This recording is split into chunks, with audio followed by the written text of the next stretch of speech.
The overall goal of this procedure is to identify HIV-positive cells using an HIV-1 Rev-dependent lentiviral vector carrying the green fluorescent protein. This is accomplished by first producing the Rev-dependent lentiviral particles by co-transfection. The second step of the procedure is to infect human CD4 T cells with HIV-1. Next, the HIV-positive human CD4 T cells are superinfected with the lentiviral particles carrying the GFP gene. The final step is to identify HIV-positive cells by measuring GFP-positive cells by flow cytometry. Ultimately, results can be obtained that show the percentage of GFP-positive cells through flow cytometry. The implications of this technique extend toward therapy of HIV infection, due to the fact that the Rev-dependent vector can also deliver and selectively express therapeutic genes in HIV-infected cells to induce killing of HIV-positive cells. Demonstrating the procedure will be Jia Guo, a research assistant professor from our laboratory. To produce Rev-dependent lentiviral particles, HEK293 T cells are transfected with 3 plasmids: the Rev-dependent GFP lentiviral vector, an HIV-1 packaging construct, and a plasmid carrying the VSV-G glycoprotein.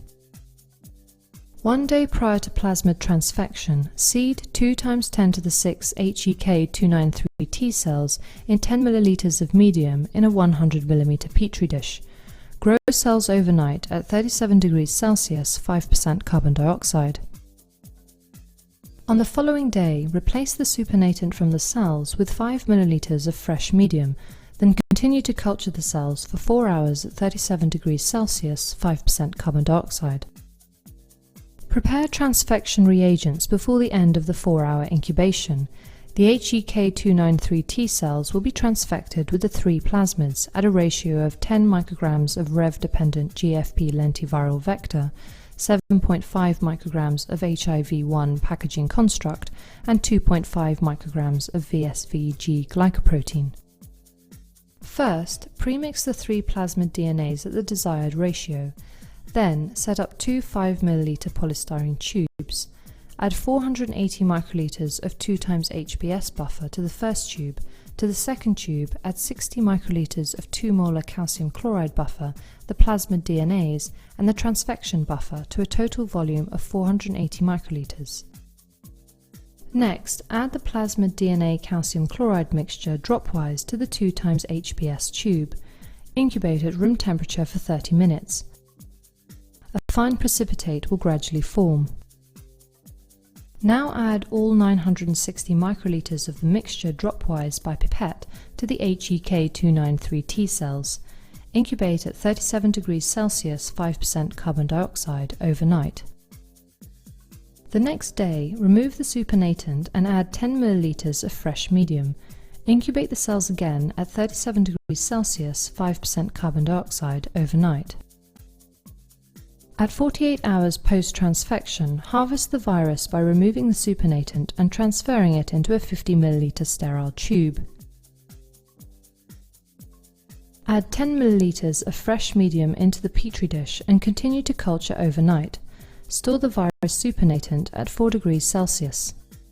Continue to harvest at 72 hours post-transfection by collecting the supernatant and combining it with the previously harvested supernatant. Then centrifuge the supernatant at 500 × G for 15 minutes to pellet and remove cell debris.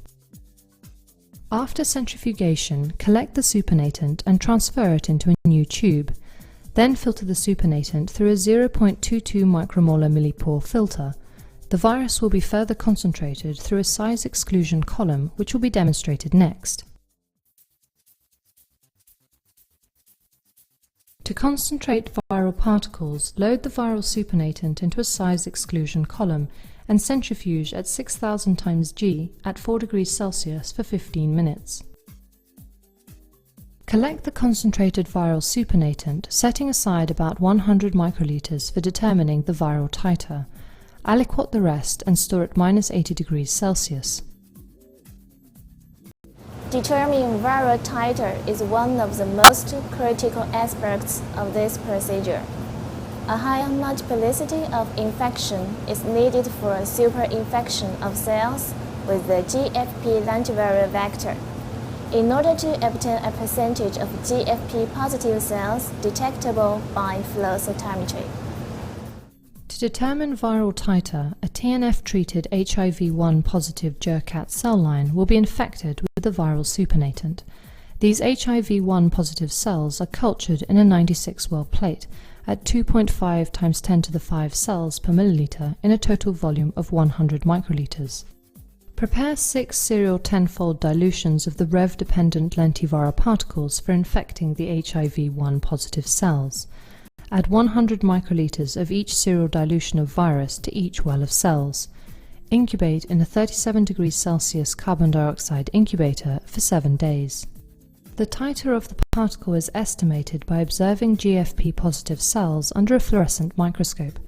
Calculations are made following the method of Reed and Muench, and the titer is determined as the dilution point that can result in GFP-positive wells in 50% of wells infected.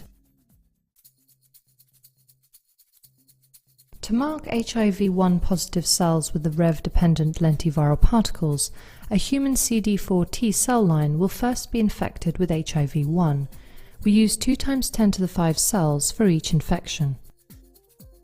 2 hours prior to infection, add polybrain to the cells to a final concentration of 4 micrograms per milliliter. Incubate at 37 degrees Celsius for 2 hours.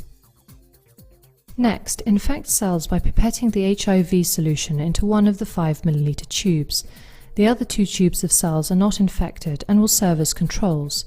Incubate all cells at 37 degrees Celsius for 2 hours. After 2 hours, centrifuge the cells at 300 times G for 10 minutes.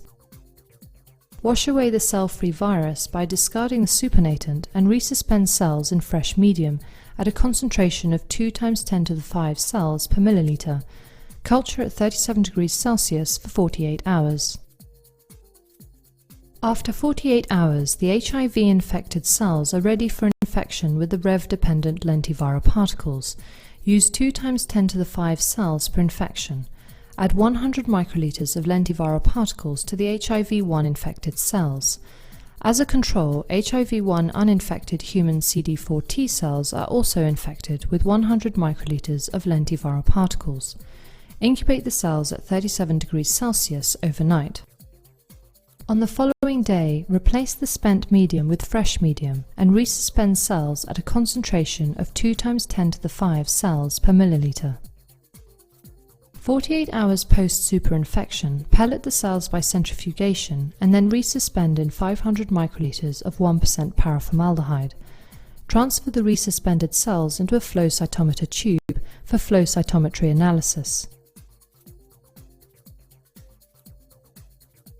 After a 20-minute incubation at room temperature, the cells can be analyzed on a FACScan analyzer for GFP positivity.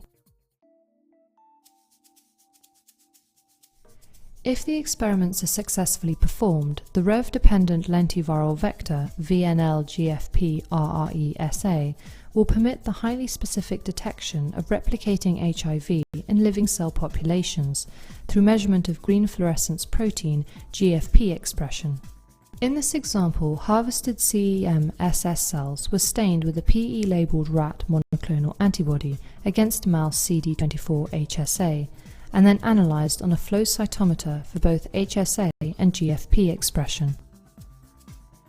As shown here, a sizable GFP population was detected in HIV-1 infected cells, superinfected with VNL-GFP-RRESA. In contrast, GFP-positive cells were not detected in either HIV-1 uninfected CEM-SS cells without lentiviral superinfection or HIV-1 uninfected cells with lentiviral superinfection. Don't forget that working with HIV can be extremely hazardous, and precautions such as biosafety level 3 practices should always be taken while performing this procedure.